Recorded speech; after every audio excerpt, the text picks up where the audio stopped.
Waqtii jijjiirraa taphattootaa ganna kanaan kilaboonni Premier League England ja'a qofa paawundii biliyoona 1 ol baasaniiru jedhame. Liverpool maallaqa olaanaa jijjiirraa taphattootaaf baasuun sadarkaa jalqabaarra jira. Guutuusaa akka ta'utti dhiyaata. Martinelli spotting an opportunity. Here's Calafiori. What a goal that is! Premier League England bara dorgommii 2024-25 guyyoota 20 booda eegaluun Liverpool, Arsenal, Manchester City fi Chelsea kilaboota tilmaama shaampiyoonummaa argatanii. Kilaboonni kunneen waqtii jijjiirraa ganna kanaan maallaqa olaanaa baasuun bakka hanqina qaban irratti taphattoota haaraa mallatteessifachuun garee isaanii daran cimsachaa jiru. Kilaboonni liigichaa waqtii jijjiirraa ganna kanaan waxabajjii darbeerraa eegaluun qofa jijjiirraa taphattootaaf paawundii biliyoona 1.63 akka baasan transfer market foomse. Liverpool, Chelsea, Arsenal, Manchester United, Manchester City fi Tottenham waqtii jijjiirraa ganna kanaan qofa paawundii biliyoona 1 ol baasaniiru jedhame. Kilaboonni liigichaa hanga fulbaana tokkotti itti fufuun taphattoota barbaadan mallatteessifachuu danda'u. Kun ammoo liigichaan maallaqni jijjiirraa taphattootaaf ba'u olaanaa ta'uu akka malu eegama. Alexander Isak kamisa darbee hooggantoonni Newcastle United akka isa gadhiisan gaafateera. Isak jijjiirraa taphattootaan hanga paawundii miliyoona 100 fi miliyoona 50 baasa jedhamee eegama. Arsenal jijjiirraa Victor Yokereshiif paawundii miliyoona 63.5 Sporting Lisboniif kaffaluuf walii gale. Kunneen dabalamuun kilaboonni Premier League England waqtii jijjiirraa ganna kanaan maallaqa olaanaa ni baasuuf eegamaa jira.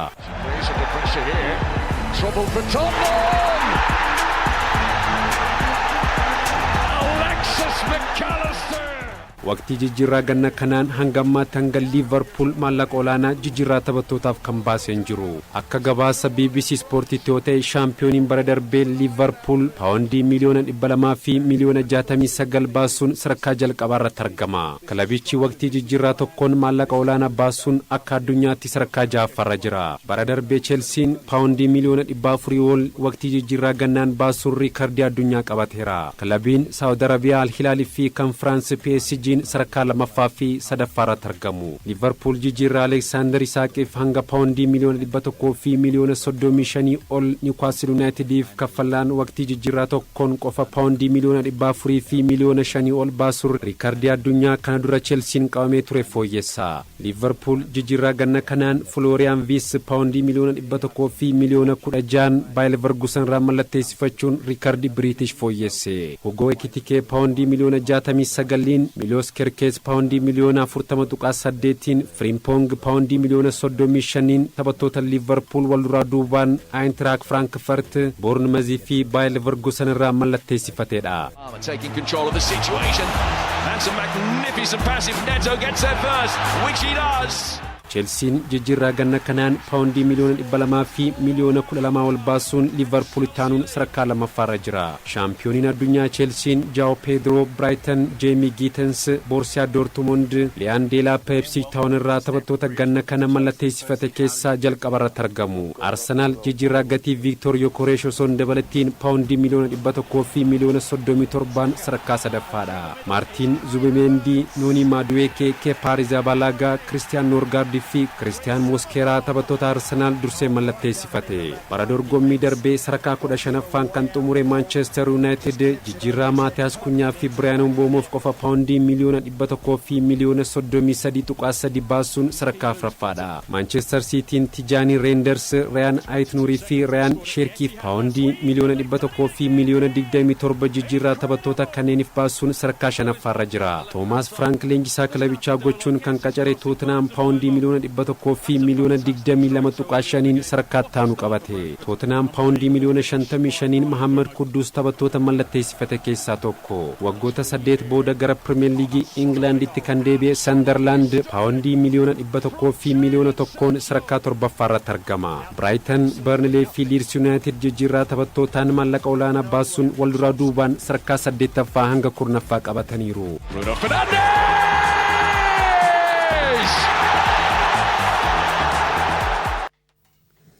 Odeeffannoo jijjiirraa daqiiqaa muraasa dura ba'ee muraasa simraan ga'uudhaaf Alexander Isaqii wal qabate kilabiin Saudi Arabiyaa Al Hilal gaafii taphataa kanaaf dhiyeesseetti kan ture ta'us garuu gaafii kilaba kana fudhatama akka dhabsiisee Fabrizio Romano kan gabaasee taphataan kun fedhiinsaa guddaa Liverpoolitti makamu akka ta'es gabaasni Fabrizio Romano baase.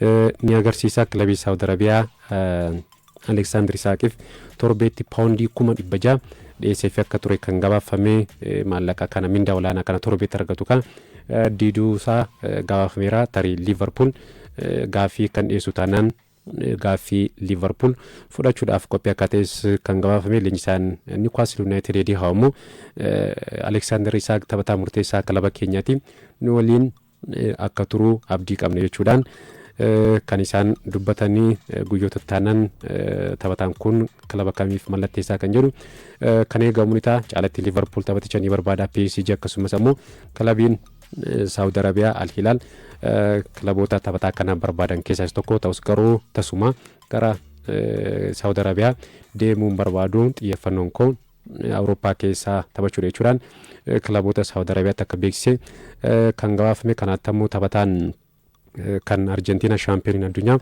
Rodrigo de Paul deeqaa muraasa dura kilaba Ameerikaa Inter Miami fi kan mallatteesse kana booda kilaba kanaaf waan mallatteessee fi Lionel Messi waliin kan taphatu ni ta'a. Rodrigo de Paul kana dura bara 2022 waancaa addunyaa Argentina waliin taphattoonni kunniin lamaan shaampiyoonii ta'uun isaanii ni beekama. Rodrigo de Paul dabalatee jechuudha. Barcelona wal qabatee ammoo kilabichi waliigaltee Pau Victor dheeressuu ifoomseera hanga 2030tti.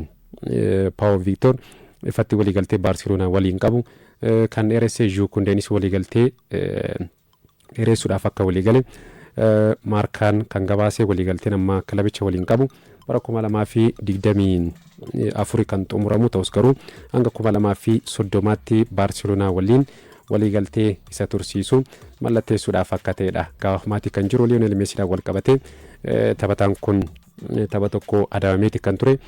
Pirezidaantiin Inter Miami abbaan qabeenyaa kilabichaa kan Inter Miami Jorge Mas taphataan kun baay'ee dallaneera mufateera sababa adabbiitiin jechuudhaan kan isaan dubbatanii.